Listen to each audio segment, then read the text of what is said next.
आशा करता हूं आप सब बहुत अच्छे होंगे। मेरा नाम है सिद्धांत अग्निहोत्री। स्टडी ग्लोस पे आपका बहुत बहुत स्वागत है। तो दोस्तों, हरियाणा सरकार गिर गई है। अब आप बोलेंगे सर क्या कांग्रेस आ गई है? नहीं नहीं, आई बीजेपी ही है, बट मनोहर लाल खट्टर जो हैं उन्होंने सीएम पद से इस्तीफा दे दिया है। तो ऐसा क्यों हुआ? अजीब बात है दोस्तों, क्योंकि द्वारका एक्सप्रेसवे का उद्घाटन किया 24 घंटे पहले जो है परसों नरेंद्र मोदी। आपको बता दूं, वैसे नरेंद्र मोदी और मनोहर लाल खट्टर की दोस्ती बहुत पुरानी है।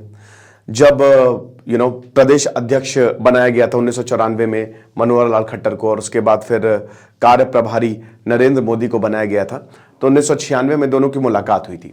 और नरेंद्र मोदी अभी 24 घंटे जब द्वारका एक्सप्रेसवे का उद्घाटन करने गए तो जम के तारीफ की थी मनोहर लाल खट्टर की। कहा कि दोस्ती बहुत पुरानी है, इनके पास एक मोटरसाइकिल हुआ करती थी, तो हम लोग पूरा हरियाणा जो है वो मोटरसाइकिल से घूमते थे। रोडें बहुत खराब थी, पतली होती थी, तो मेरी और इनकी दोस्ती बहुत ज्यादा पुरानी है। बट 24 घंटे बाद नायब सिंह सैनी कौन है?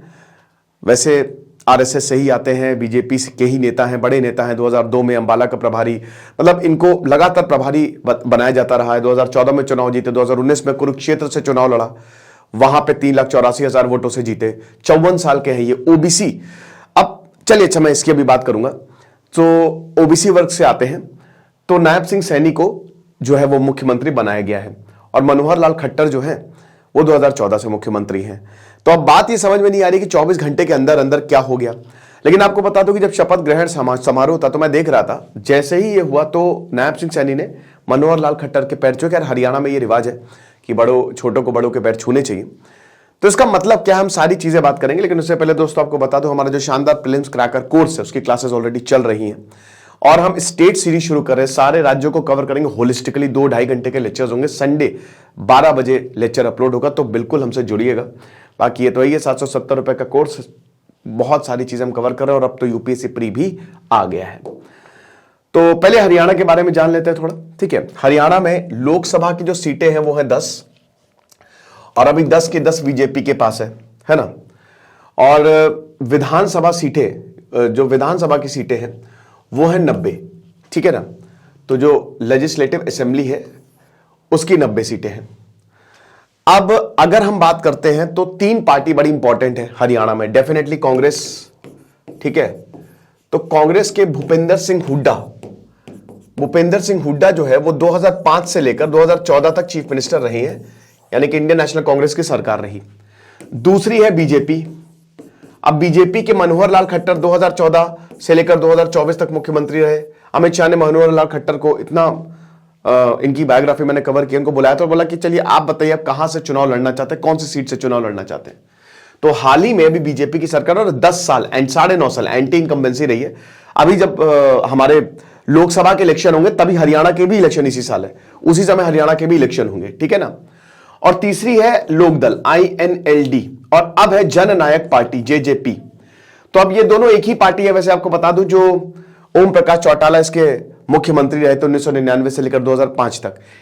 भैया जो दुष्यंत चौटाला है ना, उनको इस पार्टी से निकाल दिया गया था। एक ही परिवार से आते हैं, और उन्होंने अपनी पार्टी JJP बना ली थी। अब जब 2019 में इलेक्शन हुए थे तो कितनी सीटें हैं? 90 सीटें हैं, है ना। बीजेपी को यहां पे मिली थी 41 सीटें, कांग्रेस को 31 सीटें, और अब बनाने के लिए सरकार 46 सीटें चाहिए। निर्दलीय थे 7, और जो दुष्यंत चौटाला की पार्टी थी उनको 10 सीटें मिली थी। तो इन दोनों ने, बीजेपी और JJP ने मिलकर सरकार बनाई थी। तो जो सीएम थे वो थे मनोहर लाल खट्टर, और डेप्यूटी सीएम बने दुष्यंत चौटाला। अब देखिए, अनिल विज अभी कैबिनेट मिनिस्टर है हरियाणा में। ये बहुत ज्यादा नाराज रहते हैं। वैसे मतलब ऐसा कुछ हो जाता है, थोड़ा सा मुझे लगता है गुस्से स्वभाव के हैं, क्योंकि कहीं ना कहीं डिप्टी सीएम पहले भी इनको लग रहा था ये बनेंगे, तब भी हमने तस्वीरें देखी थी कि बहुत गुस्से में बाहर, और कल भी हमने तस्वीरें देखी कि बहुत गुस्से में वो बाहर आई, तिलमिला गए नई सरकार से। तो अब क्या हुआ है, अब यहां पे मनोहर लाल खट्टर को हटा दिया गया है, और नायब सिंह सैनी जो है जो सीएम बन गए हैं, ठीक है। तो अब बात यह है कि ऐसा क्यों हुआ। सबसे पहली बात, 3-4 कारण मैं आपको फटाक से बता देता हूं। एंटी इनकम्बेंसी, है ना। देखिए, एंटी इनकम्बेंसी एक टाइम पे आ ही जाती है। तो अब 9.5 साल 10 साल के करीब हो गए हैं मनोहर लाल खट्टर को, तो एक ये खतरा है कि भाई अब चुनाव होंगे तो शायद मनोहर लाल खट्टर पे लोग भरोसा ना दिखाए। दूसरी बहुत बड़ी दिक्कत यह है, जो जाट है, ठीक है। देखिए, जाट सबसे ज्यादा है हरियाणा में, 25%, यानी कि एक चौथाई वोट शेयर जाटों का है। फिर दलित 21% है, और फिर ब्राह्मण, क्षत्रिय, राजपूत ये सब आते हैं। तो जाट जो है उनका सबसे बड़ा वोट शेयर है, और जाट इस समय नाराज है मनोहर लाल खट्टर से। मनोहर लाल खट्टर से क्यों नाराज है? एक तो रेसलर्स का जो प्रोटेस्ट हुआ है उससे, ठीक है। दूसरा, बेरोजगारी का मुद्दा तो था ही एक बहुत बड़ा। तीसरा, किसान आंदोलन, ज्यादातर जो किसान हैं वो हरियाणा से है, वेस्टर्न पंजाब से हैं। तो बहुत ज्यादा नाराजगी है मनोहर लाल खट्टर को लेकर, बीजेपी सरकार को लेकर। यह तक कहा जा रहा था हम नोटा दबा देंगे लेकिन बीजेपी को वोट नहीं देंगे। अभी लोकसभा चुनाव में 10 की 10 सीटें पे बीजेपी, पिछली बार लोकसभा चुनाव में 10 की 10 सीटें बीजेपी को आई थी, लेकिन इस बार भूपेंद्र सिंह हुड्डा का पलड़ा भारी दिख रहा है। कांग्रेस का ग्राफ बढ़ रहा है, जिसकी वजह से यह डिसीजन लेना पड़ा है कि कहीं ना कहीं मौजूदा सरकार से, मौजूदा मुख्यमंत्री से लोग नाराज हैं, और वो वर्ग नाराज है जिसका सबसे ज्यादा वोट शेयर है। नायब सिंह सैनी को क्यों बनाया गया? नायब सिंह सैनी ओबीसी से आता है, 2.5% के करीब ओबीसी है। तो नायब सिंह सैनी, देखिए इस बार बीजेपी को यह पता है कि भाई देखो, बाकी का तो साथ है ही है, जो सबका साथ हमको चाहिए, तो ओबीसी को भी अपने साथ ले लो, है ना, बाकी तो हमारा साथ दे ही देंगे। दुष्यंत चौटाला की बात करें तो अगेन जाट वोटों का यहां पे समीकरण बैठता है। दुष्यंत चौटाला पहले तो बीजेपी को बहुत भर भर के गालियां देते थे। 2019 में उन्होंने उन्हीं के गठबंधन के साथ सरकार बना ली। उसके बाद फिर से प्रॉब्लम हुई। दुष्यंत चौटाला के अंदर के काफी बयान है, बिप्लब देव के खिलाफ बोले, वो जो बयान दिया, साथ ही साथ किसानों से मिले। मनोहर लाल खट्टर ने बयान दिया कि ऐसा कुछ नहीं होने वाला। बहुत कुछ हुआ, मतलब दुष्यंत चौटाला जो है पार्टी में या सरकार के अंदर रह के बोल रहे थे काफी कुछ। और उसके बाद फिर यह था कि वोट बटेगा। अब दुष्यंत चौटाला और बीजेपी अलग हो गई है। दुष्यंत चौटाला की नीड नहीं थी बीजेपी को, अभी भी निर्दलियों के साथ मिलके, 6 निर्दलियों के साथ मिलकर सरकार बना ली है बीजेपी ने, है ना, 48 सीटें आ गई हैं उनके पास। लेकिन दुष्यंत चौटाला तब भी गए। अब इंपॉर्टेंट तो है क्योंकि जाट वोट जो है वो उनको मिलेगा, उनको मिला जाट वोट इनफैक्ट। तो यहां पे क्या हुआ है कि अभी इस समय दुष्यंत चौटाला की अपनी पॉलिटिक्स है, उनको लग रहा है कि जाट नाराज है और बीजेपी के साथ जाना सही नहीं है। बीजेपी चाह रही कि ठीक ही है। क्यों ठीक है? क्योंकि भाई दोनों बट गए, अब वोट बटेंगे, वोट जितना बटेंगे तो फायदा किसको होगा? बीजेपी को होगा। तो ये सिंपल सा गणित है ना। एक और चीज बोली जा रही है कि शायद यहां पे जैसे जेजेपी के भी जो 4 मुख्यमंत्री के 4 जो विधायक है वो शामिल हुए थे शपथ ग्रहण समारोह में। 7 सीटें थी, 2 हटा दी गई, 5 ही रही। तो एक चीज शायद ये बोली जा रही कि ऐसा खाली चुनाव को दिखाने के लिए किया जा रहा है कि एक बार चुनाव हो जाएंगे वापस सबके सब साथ आ जाएंगे। दूसरा ये पॉइंट है कि भले ही मनोहर लाल खट्टर सीएम नहीं है, बट चलेगी तो उनकी ही। नायब सिंह सैनी उनको सर कह के बुलाते थे, और नायब सिंह सैनी के बहुत ज्यादा सीनियर है।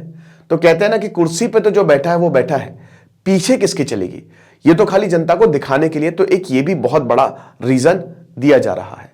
लेकिन कहीं ना कहीं जैसे राजस्थान हो गया, एमपी हो गया, छत्तीसगढ़ हो गया, अगर आप देखो भजन लाल शर्मा हो गए, विष्णु सहायदेव हो गए, और यहां पे नायब सिंह सैनी हो गए, शिवराज सिंह चौहान हट गए, तो आप अगर समीकरण आप देखो ना तो बीजेपी बहुत जबरदस्त गेम खेल रही है, ठीक है। और यहां पे लोकसभा इलेक्शन को टारगेट कर रही है, क्योंकि ये जाने माने फेस नहीं है। हालांकि गुस्सा है, गुस्सा होगा या नहीं है, देखिए जो अब जैसे शिवराज सिंह चौहान ने बड़ी मेहनत की थी एमपी के चुनाव में, मैं भी कुछ चाहता था कि शिवराज सिंह चौहान ही सीएम बने, बट ऐसा हुआ नहीं। तो अब यहां पे क्या हुआ कि कहीं ना कहीं बोला जा रहा था कि गुस्सा, क्योंकि वोट तो शिवराज सिंह चौहान पे पड़ा था और बन कोई सीएम गए। तो यह भी बोला जा रहा कहीं ये बीजेपी को भारी ना पड़ जाए। हालांकि जितने भी जो सीनियर पार्टी लीडर्स हैं वो यही कहते हैं कि नहीं नहीं ऐसा नहीं है, चीजें ठीक है हमारे साथ और सबके सब साथ। अच्छा, मनोहर लाल खट्टर हो सकता है लोकसभा में उनको चुनाव लड़वाया जाए, माइट बी पॉसिबल। हो सकता है कि अगर बीजेपी की सरकार आती है तो उनको कोई कैबिनेट मिनिस्टर बना दिया जाए। तो इसलिए भी होता है ये फेरबदल, सरकार का गिरना, सरकार का बनना, यह भी एक पॉसिबिलिटी है। और यही शिवराज सिंह चौहान के साथ भी कयास लगाए जा रहे थे। तो जो है सो है। फिलहाल हरियाणा में सरकार बदल गई है और हरियाणा के नए सीएम नायब सिंह सैनी। अब चुनाव अभी जस्ट होने वाले हैं, मई में ही होंगे, ठीक है। लोकसभा के भी चुनाव बस जल्द अपडेट्स का ऐलान होने वाला है। अप्रैल आ ही गया है, मई जहां तक है अभी शायद एक दो तीन हफ्ते में चुनाव का ऐलान हो जाएगा, कब कब वोट पड़ने वाले हैं, तो देखेंगे क्या होता है। बाकी आप जरूर देखिए हमारा शानदार कोर्स, आपको बहुत ज्यादा फायदा होगा। खुश रहिए, पढ़ते रहिए। तेजस सिद्धांत अग्निहोत्री साइनिंग ऑफ।